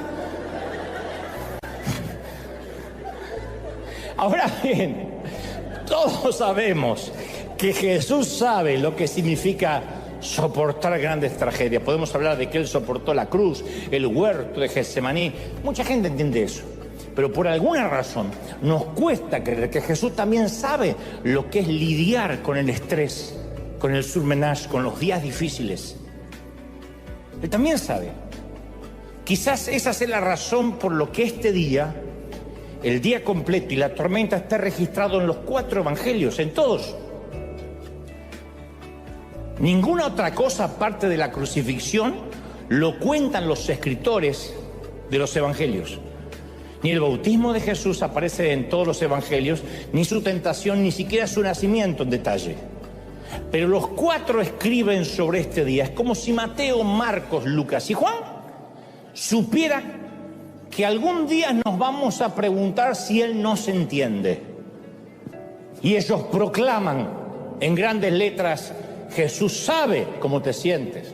Jesús sabe lo que es el estrés diario. No es que Jesús está en el nivel guerras, en el nivel conflictos de Medio Oriente, y lidiar con hijos y con nietos y con un esposo que no se baña no es algo que Él haya dejado de contemplar. Yo recuerdo que cuando yo era chiquito, muy chiquitito, yo veía a mi papá como un gigante. Mi papá nunca fue un tipo alto. Pero como yo era chiquito, para mí era un gigante que podía alcanzar sin esfuerzo todos los frascos de mermelada y de dulce y todas las galletas que estaban en lo alto de la alacena. Él no tenía que buscar un banquito ni poner su vida en riesgo como hacía yo para alcanzar las galletas. Y yo solía pensar, qué fácil debe ser la vida allá arriba. Él no sabe lo que es vivir acá abajo. Esa es una frase que jamás podríamos decirle nunca a Dios, nunca. El escritor de los Hebreos 4:15 dice: porque no tenemos un sumo sacerdote que no puede compadecerse de nuestras debilidades, sino que Él fue probado y tentado en todo, según nuestra semejanza, pero sin pecado. Él pasó por todo. O sea, nos quitó el derecho a decir: jaja, qué fácil debe ser Dios la vida allá arriba, ¿verdad? Porque tú no sabes lo que es vivir acá abajo. Sí, Él sabe lo que es vivir acá abajo. Él sabe lo que se siente estar acá abajo. Lo sabe, no se ha olvidado. Intercede por nosotros. Entonces, Él vivió las tensiones de todas las formas, sin excepciones. Por eso simpatiza y empatiza con todo lo que sentimos. Porque un político se pone un casco e inaugura una fábrica. Un cristiano lleva una bolsa de comida al indigente. Un general del ejército una noche se sienta a comer con los soldados rasos como si fuese un recluta más. Porque los 3 están intentando comunicar: me identifico con ustedes, puedo entenderte, puedo ser como tú. Ergo, hay un problema. Los empleados de la fábrica saben que el político se va a quitar el casco apenas se vayan los fotógrafos y la prensa. El indigente sabe que el cristiano va a dejar la bolsa de comida, va a decir Dios te bendiga, y se va a ir a su casa, donde lo espera un hogar con una cena caliente. Y los soldados están conscientes que por cada comida que el general se sirve en el comedor de los soldados, tienen manjares en el cuartel de los oficiales. La participación del político, del cristiano y el general son parciales.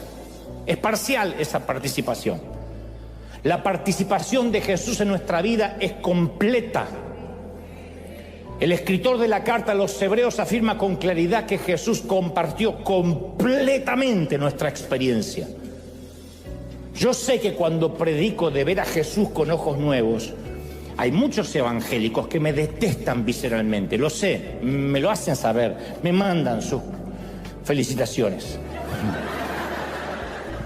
Me llegaron.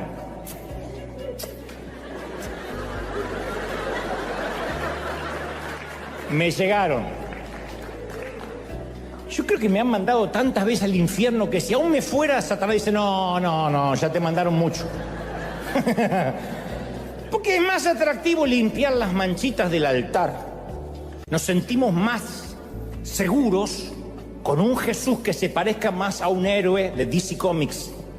Jesús, cuando caminaba por esta tierra, termina de predicar, despide a la multitud para subirse a un monte a descansar, tener un momento de meditación, no sin antes enviar a sus muchachos, a sus discípulos, a navegar. Vayan a navegar, yo después los alcanzo.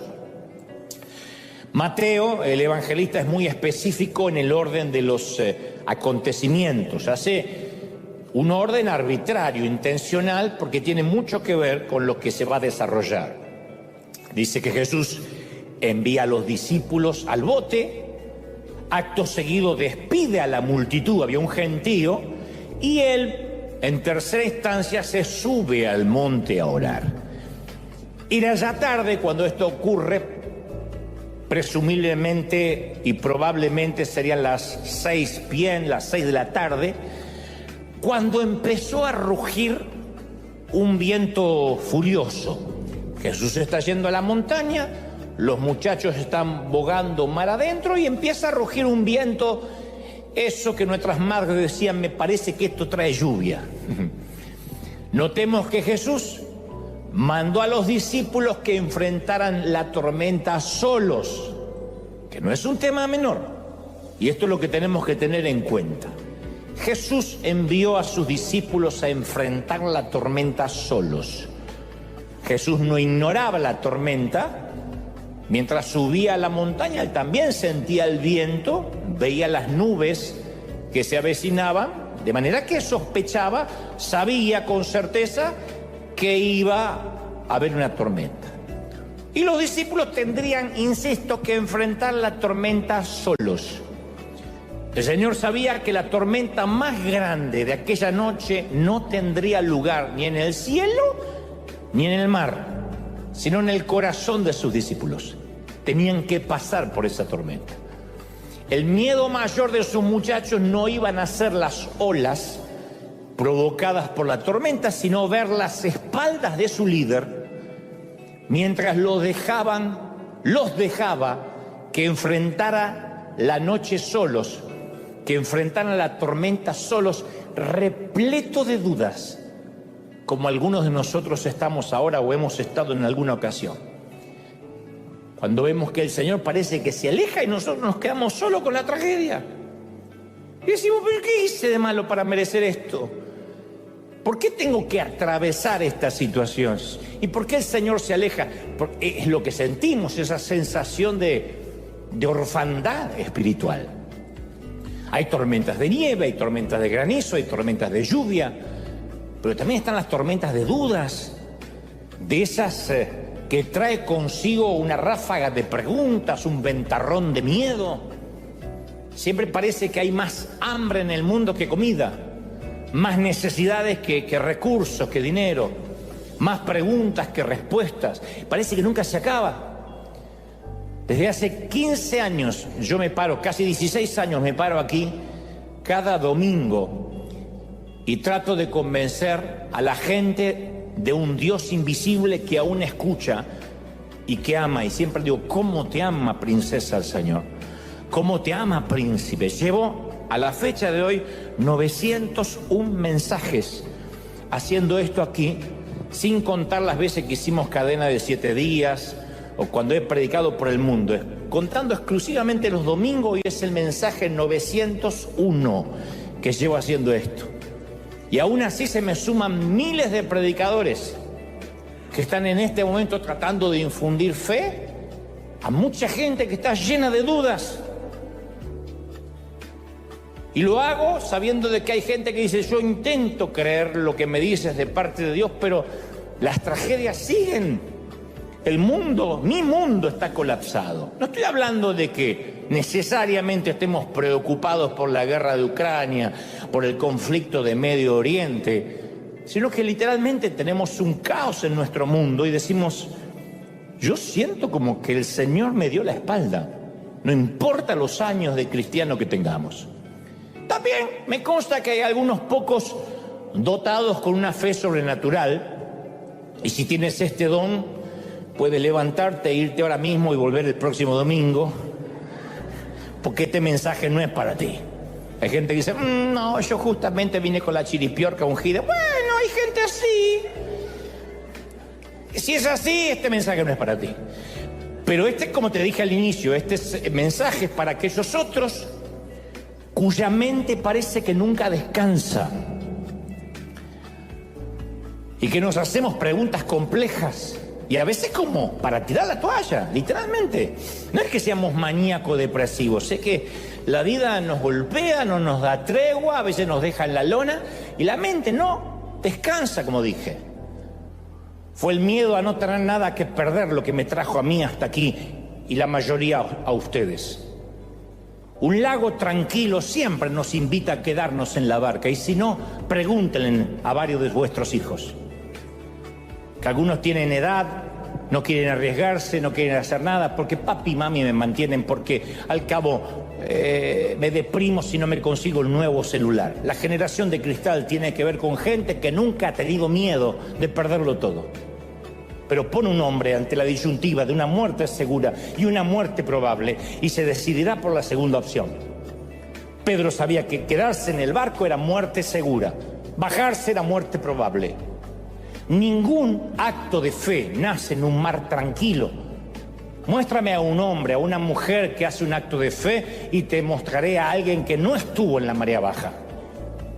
Moisés no alzó la vara a la orilla del Mar Rojo porque ya se estaba abriendo o lo esperaba una lancha. Naamán no se sumergió 7 veces en un río pantanoso porque una recomendación médica. Y Pedro no fue liberado de la prisión porque en un cuartito de Jerusalén había un grupo de abogados, un buffet de abogados queriendo apelar al César.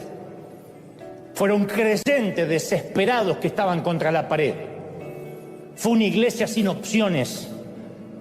Al comienzo de todo acto de fe siempre hay una semilla de miedo. Si no tienes miedo, lo más probable es que no esté Dios ahí. Si no tienes miedo, no habrá fe. Te mueres de pánico por algunas cosas, yo también. No hay un momento que uno se hace tan profesional que el miedo se le va.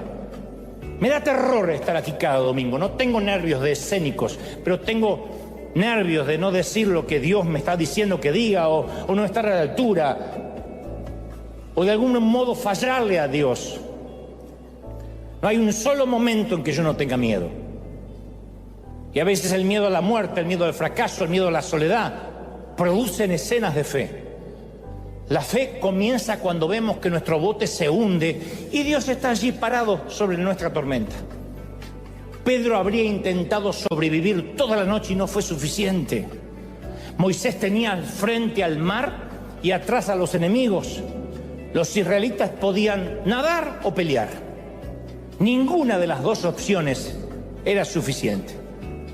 Naamán había intentado la medicina y consultado a adivinos, ya no tenía alternativas. La iglesia de Jerusalén sabía que no tenía esperanza de sacar a Pedro de la cárcel. No necesitaban fuerza, necesitaban un milagro. Y lo mismo ocurre con Pedro esta noche. Está consciente de dos cosas: que se está hundiendo y que Jesús está a flote. Que él se está hundiendo y que Jesús se mantiene a flote. Así que está muy claro de qué lado quiere estar.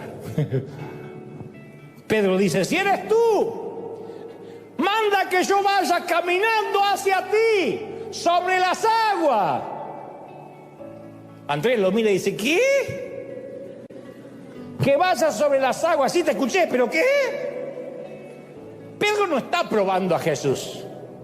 Le está suplicando: sacame de acá. Deja que esto se ahoguen. Dar un paso sobre el mar embravecido No es cuestión de lógica, es un acto de desesperación. Así que Pedro saca una pierna y luego saca la otra y da algunos pasitos así como si hubiera un arrecife invisible debajo de sus pies. Y al final del cordón de rocas está el rostro luminoso de un amigo que significa vida. Mucho miedo y un acto desesperado de fe. Este mensaje de hoy va dirigido especialmente para aquellos que alguna vez a través de la ventana de nuestro corazón pudimos ver a Dios de una manera diáfana, de una manera lozana, clara, especialmente cuando esa ventana de nuestro corazón, insisto, estaba intacta, transparente. Hubo un momento en nuestra vida, una temporada en que podíamos ver a Dios de una manera muy vívida. Los vidrios de nuestro corazón, siempre hablando en términos metafóricos, obviamente, estaban limpios, impolutos, y creíamos que ya conocíamos a Dios. Esa temporada donde decíamos, yo sé cómo Dios trabaja, yo sé cómo Él habla y sé cuál es su voluntad perfecta para mí. Hay momentos en la vida que nosotros nos ponemos un tanto petulantes y creemos que ya le conocemos la receta a Dios, ¿no? O que Dios es un menú y nosotros tenemos la receta y decimos, yo ya sé cómo Dios habla, yo ya conozco la voz de Dios. O sea, somos cristianos pero sin muchas sorpresas, sin nada inesperado, sin sobresaltos. Sabíamos que Dios tiene una voluntad perfecta para nosotros y siempre, insisto, nos parecía que sabíamos bien cuál era y nunca nos movíamos de ese centro. Pero después llegó la temporada en que esa ventana del alma se agrietó. Vino una piedra, la rompió y la hizo añicos. Estoy hablando de ese inesperado guijarro del dolor que llegó a pesar de que hacíamos las cosas bien, de que amábamos a Dios, que creíamos que nuestra relación con Él estaba intacta. Esa piedra pudo haber sido una que nos lanzaron cuando niños, aquella vez que papá se fue de casa y nos abandonó. O quizás nuestro corazón infantil absorbió el impacto, siguió adelante, pero se terminó de romper durante la adolescencia. Durante la adolescencia hicimos catarsis de todo lo que nos había pasado durante la niñez y pasamos una temporada de rebeldía que no se terminó con la adolescencia, que perdura hasta hoy, porque hay dolor por algo que nos sucedió de manera imprevista. O tal vez cuando la ventana de nuestro corazón se hizo trizas, ya éramos adultos y llegó en forma de una llamada telefónica, a veces de la estación de policía, del hospital, un diagnóstico médico, un mensaje de texto, una carta certificada con los papeles de la corte, lo que sea cuando sea que haya sido, la piedra nos alcanzó inesperadamente y cualquiera haya sido la forma de esa piedra, el resultado siempre es el mismo. Una ventana, ¡pac!, que se hace pedazos. La piedra golpeó el panel de vidrio y lo destruyó. Y el golpe resonó, retumbó en los pasillos de nuestro corazón. Y desde ese preciso punto de impacto se creó una telaraña de piezas fragmentadas. Y de repente Dios ya no fue fácil de ver. El mensaje va dirigido a aquellos que dicen, a partir de aquel infortunio, la visión que yo tenía de Dios ya no fue tan lozana, de pronto cambió. Tratamos de ver a Dios después de la tragedia o después del golpe o del piedrazo, pero la figura como que está distorsionada, como, insisto, como tratar de ver a través de un parabrisas o de un vidrio roto. Siempre se ve distorsionado el paisaje. Y se nos hizo muy difícil ver a Dios por encima de nuestro dolor. Es muy difícil a veces ver a Dios por encima de los fragmentos de nuestra herida. Fundamentalmente porque estamos llenos de preguntas y razonamos, si Dios me amara, no debería haber permitido ciertas cosas en mi vida. ¿Por qué las permitió? Por muy maduros que seamos, siempre decimos la frase, las tragedias no deberían estar en la agenda del Señor. No lo puedo entender cómo un Dios de amor permite eso. Estoy hablando de divorcios, de cáncer, de enfermedad, y ni hablar de abusos infantiles, que los sufren niños de familias cristianas. Y uno se pregunta, ¿y por qué? Y desde el momento que esa piedra golpea, el vidrio se transforma en un punto de referencia para nosotros. Y tenemos preguntas como se hicieron los discípulos durante aquella tempestad que se desató de repente, porque apenas Jesús se separa de ellos, se meten en la barca, en el botecito, y la tormenta empieza.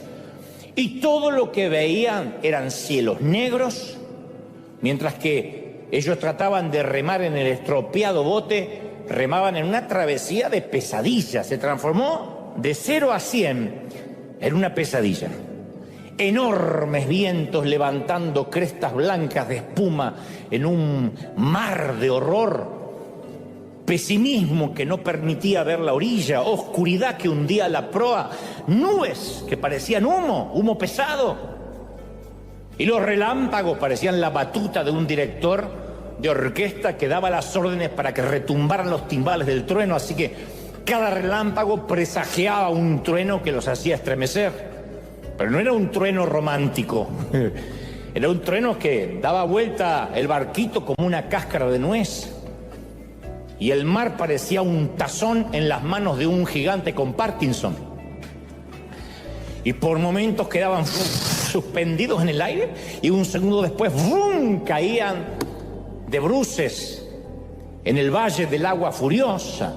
A los que les gustan los rides, les gusta subirse a las montañas rusas de los parques temáticos, saben que todo está controlado, que por más que casi queden pata para arriba, está controlado.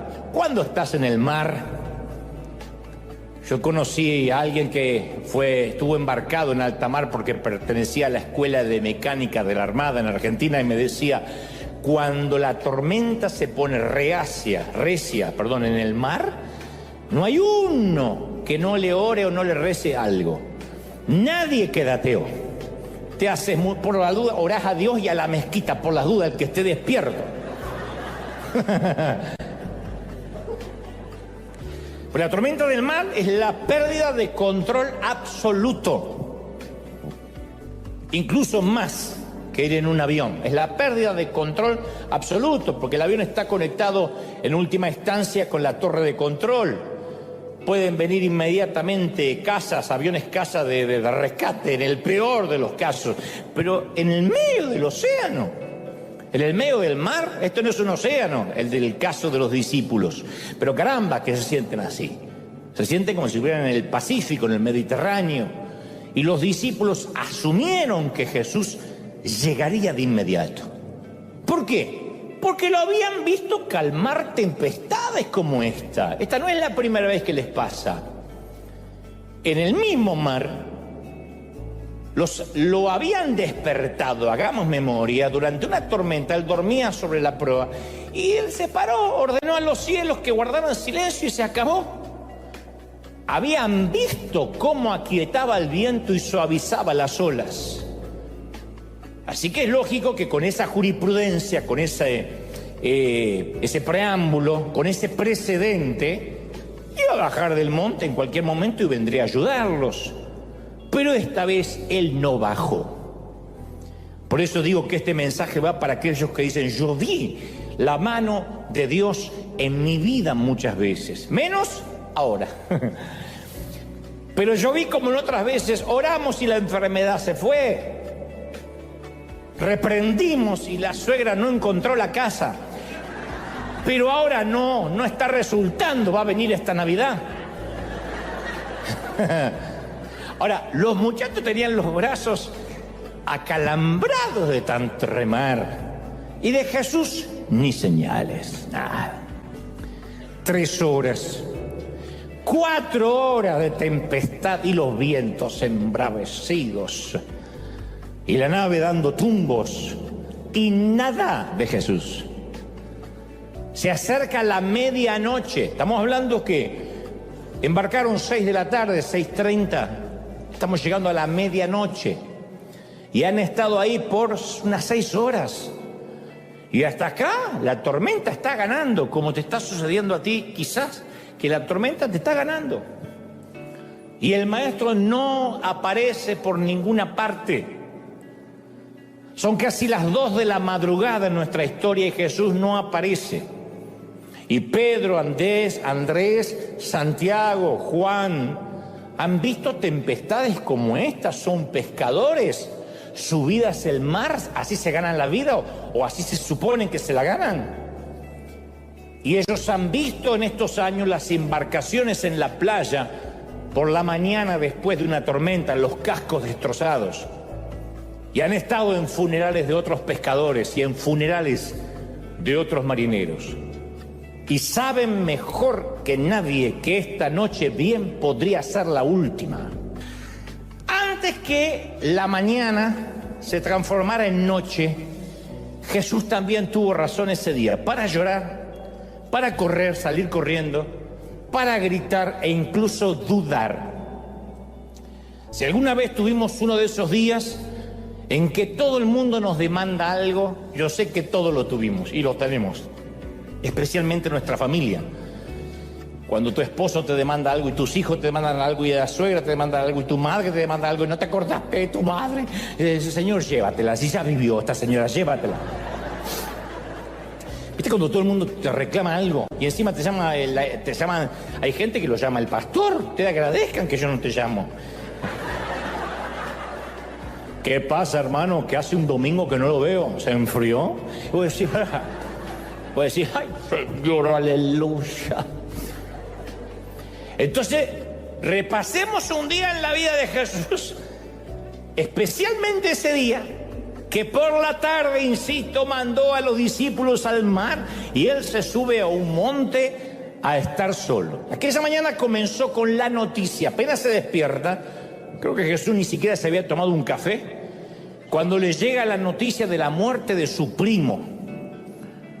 Casi era un hermano para él. Su amigo, su precursor, Juan el Bautista.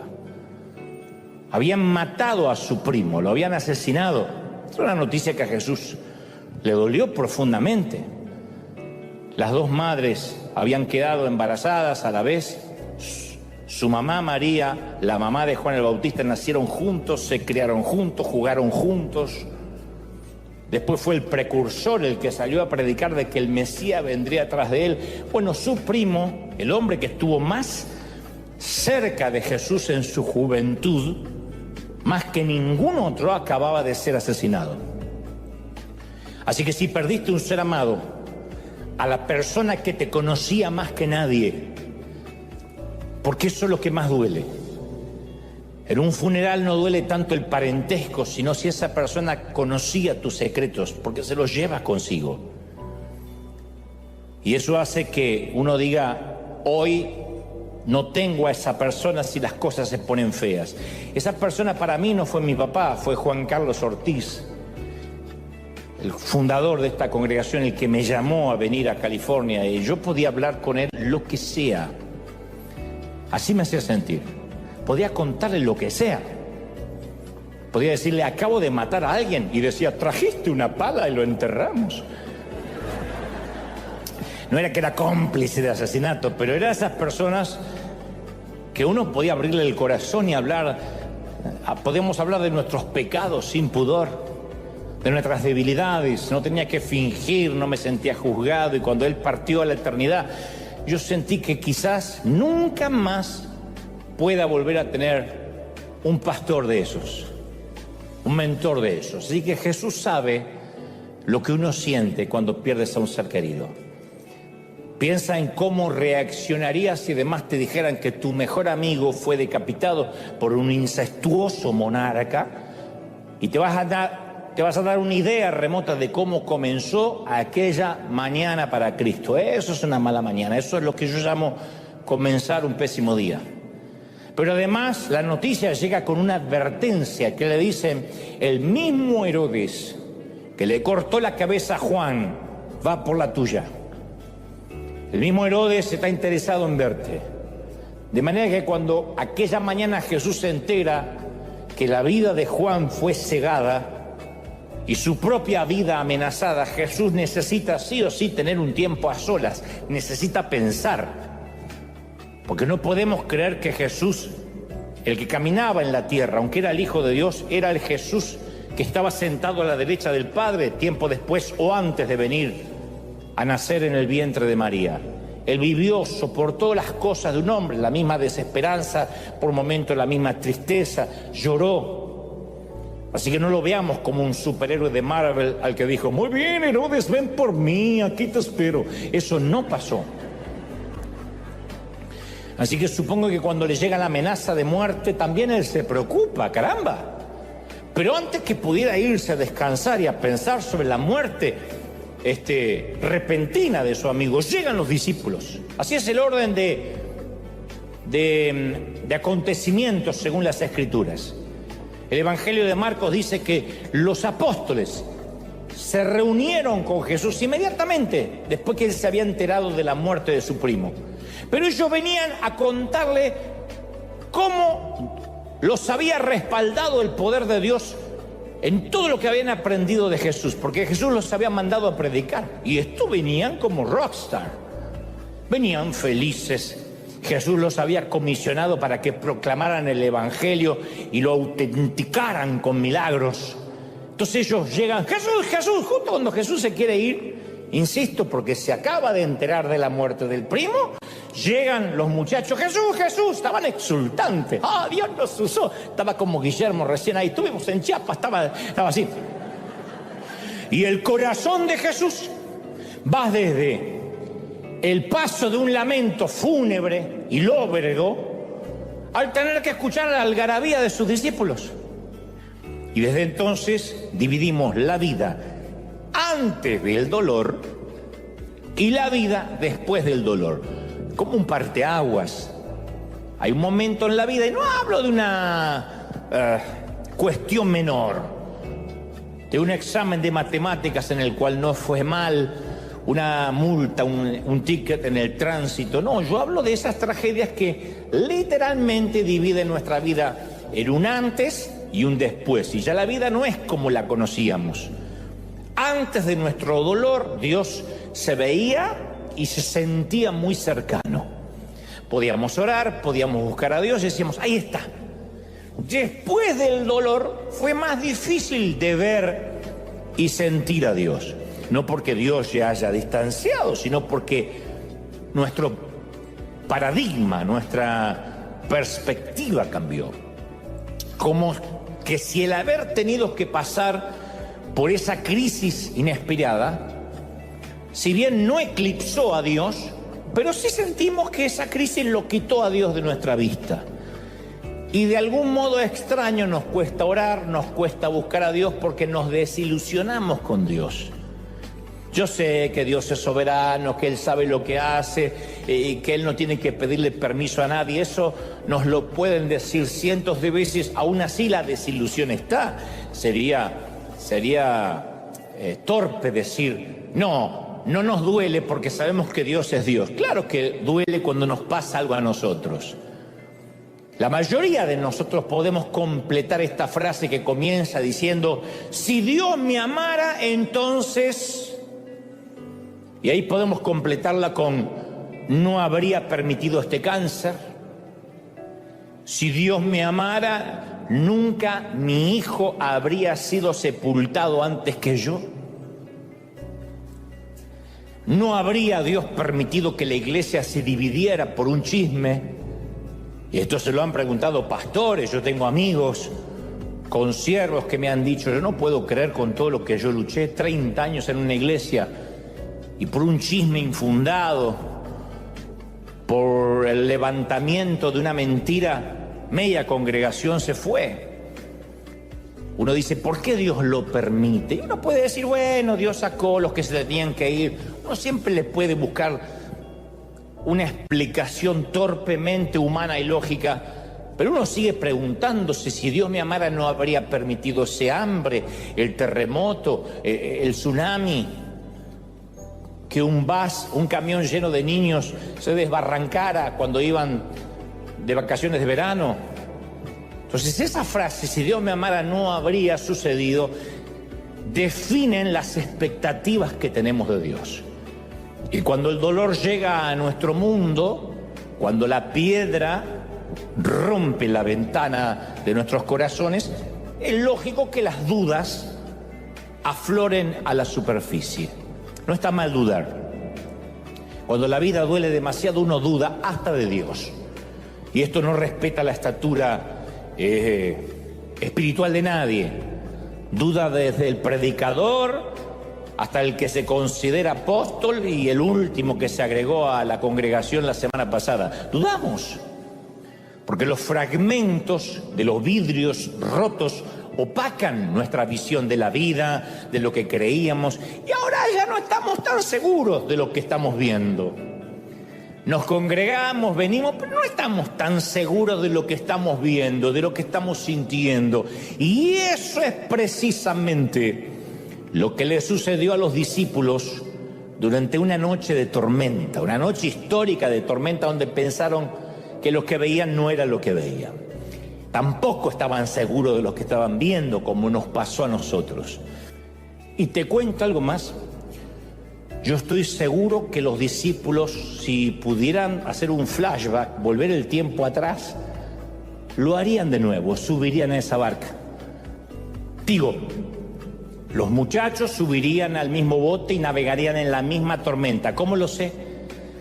Porque a través de la tormenta, por primera vez vieron al Salvador. Por primera vez. Mateo 14:33 dice: entonces todos los que estaban en el bote lo adoraron, diciendo: verdaderamente tú eres el Hijo de Dios. ¿De verdad? ¿Ahora se dan cuenta? Ternura. Después de la tormenta lo adoraron por primera vez. Como grupo, nunca antes lo habían hecho. Compruébalo, buscaron la Biblia en casa. Nunca antes se reunieron para adorar. Busca otra ocasión en que los discípulos como grupo adoraron. No los vas a encontrar. No vas a encontrar que se pusieron a adorarlo cuando sanó al leproso, ni cuando perdonó a la adúltera, o cuando predicaba a las masas. Ellos estaban dispuestos a seguirlo, a dejar sus familias, a echar fuera demonios, incluso a formar un ejército, pero solo lo adoraron después del incidente del mar. ¿Por qué? Sencillo, porque esta vez eran ellos los que habían sido salvados. Esta vez era el cuello de ellos que había estado en juego. Sus cuerpos habían sido arrancados de las profundidades del mar. Y en un minuto estaban a punto de irse al abismo. Y al siguiente se encontraron fuera, sobre la cubierta de un bote tranquilo en un mar apacible.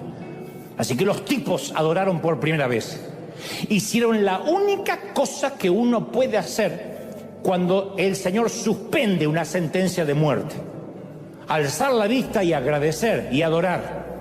Entonces, cuando uno reconoce a Dios como creador y mira las estrellas y los cielos y las montañas de California, uno dice: Señor, te admiro. Cuando reconocemos su sabiduría, decimos: Señor, ¿cómo aprendo? Cuando descubrimos su fuerza, Señor, ¿cómo descanso en ti? Pero solo cuando nos salva, nos ponemos de rodillas a adorar. Solo cuando nos salva decimos: Señor, me has salvado. ¡Aleluya! Alguien tiene que adorar más que eso con un aplauso. ¡Se va! Yo lo creo.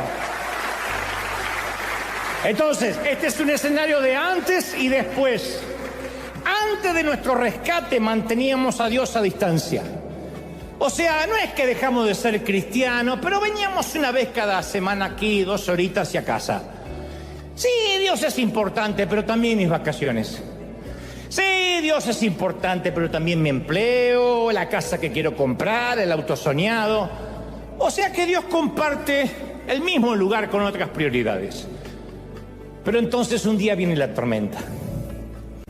La furia, la lucha, el soltar amarras, las noches sin estrellas. Y la casa, el auto y el celular nos importa un cuerno. Porque llega el cáncer, el diagnóstico, la quiebra, el divorcio, el vicio, el conflicto, la salud frágil, el despido. y nos ordena los patitos otra vez. Cae la desesperación como niebla y perdemos la orientación. Y fue cuando torpemente nos dimos cuenta ni que el empleo, ni las vacaciones, ni el amante, ni el sexo nos pueden sacar de la tormenta. Y nos percatamos que una tormenta nunca se va a dejar impresionar por los títulos, ni por una casa. Y cuando ahí nos damos cuenta que solo tenemos una opción, que lo único que se mantiene a flote es Dios, ahí es cuando uno clama genuinamente y Él viene. Y desde ese momento Él no es solo un Dios que podemos admirar, un maestro que podemos seguir o a un jefe al que podemos obedecer. Él es el Salvador. Y un Salvador merece ser adorado. Por eso digo que lo harían otra vez los discípulos. Soportarían la tormenta de la noche. Mi querido, mi querida, una temporada de tormenta es un precio pequeño a pagar, cuando luego vas a obtener una visión muy clara de Dios. Yo tengo una visión tan clara de Dios y no ha venido por mi cantidad de oración, ni por mi espiritualidad. Soy un piloto de tormentas. Y en cada tormenta he visto al Señor. No te olvidas, nunca te olvidas esa imagen, que al principio es fantasmal y después te trae una tranquilidad. Hay momentos que dejan una huella en nosotros para siempre. Y todos nosotros damos gracias por esos momentos. Yo les llamo noches de tormenta controlada. Por esa tormenta en que Dios nos deja que nos asustemos lo suficiente como para sentir que no hay opciones y lo necesitemos. Y luego se acerca lo suficiente para que lo veamos. Al principio sentimos la desorientación del naufragio, ¿cómo no? Pero lo bueno de esto es que nos obliga a buscar a Dios con una intensidad que no lo buscaríamos de otra manera. Las temporadas y las tempestades imprevistas nos ponen de rodillas y nos vuelven dependientes del Señor. Todos los nuevos capítulos de mi vida siempre suelen comenzar con una enorme tempestad, siempre. Yo no las pido, no es que soy masoquista, no oro para que vengan, pero siempre aparecen. Y como piloto de varias tormentas vividas, voy a darte un consejo que no me estás pidiendo, pero que siempre me ha resultado. Aférrate lo más fuerte que puedas al primer mástil que encuentres a bordo. Resiste. Resiste los próximos diagnósticos médicos, resiste las próximas intimaciones de pago, resiste. No dejes de tener fe. Tarde o temprano, te prometo, el Maestro vendrá. Ten mucha paz. El Salmo 46 dice: Dios es nuestro refugio y nuestra fuerza, y nos ayudará en tiempos de tempestad. Por lo tanto, no temeremos cuando vengan terremotos y las montañas se derrumben en el mar, que rujan los océanos y que hagan espuma, que tiemblen las montañas mientras suben las aguas. Yo estaré confiado. La figura que ves a lo lejos no es un fantasma en la oscuridad. La voz que oyes no es el rugido del viento. Jesús está más cerca de lo que jamás soñaste y se mantiene a flote.